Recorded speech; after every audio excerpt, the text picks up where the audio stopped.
اعوذ باللہ من الشیطان الرجیم، بسم اللہ الرحمن الرحیم۔ السلام علیکم ورحمۃ اللہ وبرکاتہ۔ دوستو کیسے ہیں؟ امید کرتا ہوں خیریت سے ہوں گے۔ اسلامک نالج چینل پہ خوش آمدید۔ آج کی ویڈیو میں ہم لے کر آئے ہیں آپ کے لیے قربانی کے جانور کی شرائط۔ بہت ہی اہم ٹاپک ویڈیو ہے، اس پہ ہم بہت سے مسائل لے کر آپ کی خدمت میں حاضر ہوئی ہیں۔ آپ نے ویڈیو کو پورا دیکھنا ہے، درمیان میں سے سکپ نہیں کرنا۔ انشاءاللہ تعالی آپ کے اسلامک نالج میں بہت اضافہ ہوگا۔ تو آئیے ویڈیو کا آغاز کرتے ہیں، لیکن اس سے پہلے اگر ابھی تک آپ ہمارے چینل پر نئے ہیں تو جلدی سے چینل کو سبسکرائب کر دیجئے۔ تو ویڈیو کا آغاز کرتے ہیں۔ تو پہلا، قربانی کے جانور کے لیے کون سی شرائط ہوں؟ تو جس جانور میں جنون ہو اور اس حد تک ہو کہ وہ جانور چرتا بھی نہیں تو اس کی قربانی ناجائز ہے، اور اگر اس حد کا نہیں ہے تو جائز ہے۔ آگے، خصی یعنی جس کے خصیے نکال لیے گئے ہوں، یا مججوب یعنی جس کے خصیے یا عضو تناسل سب کاٹ لیے گئے ہوں، ان کی قربانی جائز ہے۔ آگے، اتنا بوڑھا جانور کے بچے کے قابل نہ رہا، یا داغا ہوا جانور، یا جس کا دودھ نہ اترتا ہو، ان سب کی قربانی جائز ہے۔ آگے مسئلہ، خارج زدہ جانور کی قربانی جائز ہے جبکہ فربہ ہو، اگر ایسا لاغر ہو کہ اس کی ہڈی میں مغز نہ ہو تو قربانی جائز نہیں۔ اگلا مسئلہ، بھینگے جانور کی قربانی جائز ہے۔ یہ مسئلہ بہت عام طور پر ہمارے معاشرے میں پتہ کیا جاتا ہے کہ کیا بھینگے جانور کی قربانی جائز ہے یا نہیں۔ تو بھینگے جانور کی قربانی جائز ہے۔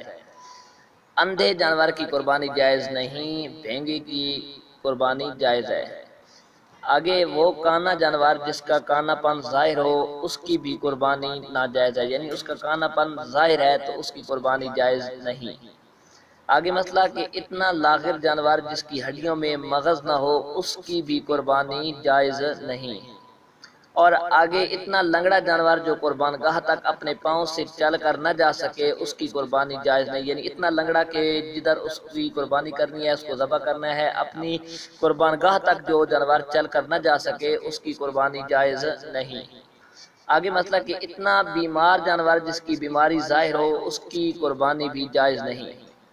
اور جس جانور کے کان کٹے ہوں یا دم کٹی ہو، یعنی وہ جو اعضاء کٹے ہیں وہ عضو تہائی سے زیادہ کٹا ہوا ہے تو ان سب کی قربانی ناجائز ہے۔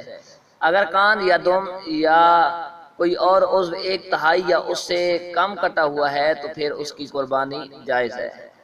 آگے مسئلہ کہ جس جانور کے پیدائشی کان نہ ہو یا ایک کان نہ ہو، اس کی بھی قربانی جائز نہیں، یعنی ایسا جانور جس کے پیدائشی طور پر کان ہے ہی نہیں یا ایک کان نہیں تو اس کی قربانی جائز نہیں۔ ہاں، اگر کان چھوٹے ہوں تو یہ جائز ہے، اس کی قربانی ہو جائے گی۔ اور جس جانور کے دانت نہ ہوں تو اس کی قربانی بھی جائز نہیں ہے۔ دانت نہ ہونے کی بنیاد پر قربانی ناجائز ہونے کا جو حکم ہے، یہ اس صورت میں ہے کہ کسی بیماری سے جانور کے دانت گر گئے ہوں۔ ہاں، اگر پیدائشی طور پر دانت نہ ہو تو قربانی جائز ہے، یعنی اگر ایک ایسا جانور ہے جس کی پیدائشی طور پر دانت نہیں ہے تو اس کی قربانی جائز ہے۔ اور اگر ایسا جانور کہ جس کے دانت گر گئے ہوں کسی بیماری کی وجہ سے یا کسی اور وجہ سے اس کے دانت گر گئے ہوں تو پھر اس کی قربانی کرنا جائز نہیں ہے۔ اور جس جانور کے تھن کٹے ہوں یا تھن خشک ہوں تو اس کی بھی قربانی جائز نہیں۔ بکری میں ایک تھن خشک ہو تو ناجائز ہونے کے لیے کافی ہے، اور گائے بیل میں 2 خشک ہوں تو ناجائز ہے، یعنی اگر بکری کا ایک تھن خشک ہو گیا ہے تو پھر بھی اس کی قربانی جائز نہیں، اور گائے یا بیل ہے تو اس کے 2 خشک ہو گئے تو پھر ناجائز ہے۔ جس کی ناک کٹی ہو یا علاج کے ذریعے اس کا دودھ خشک کر دیا گیا ہو، اس کی قربانی بھی ناجائز ہے۔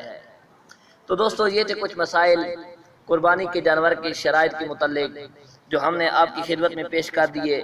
دعا ہے مالک کائنات آپ کو دین و دنیا کی بھلائیاں عطا فرمائے۔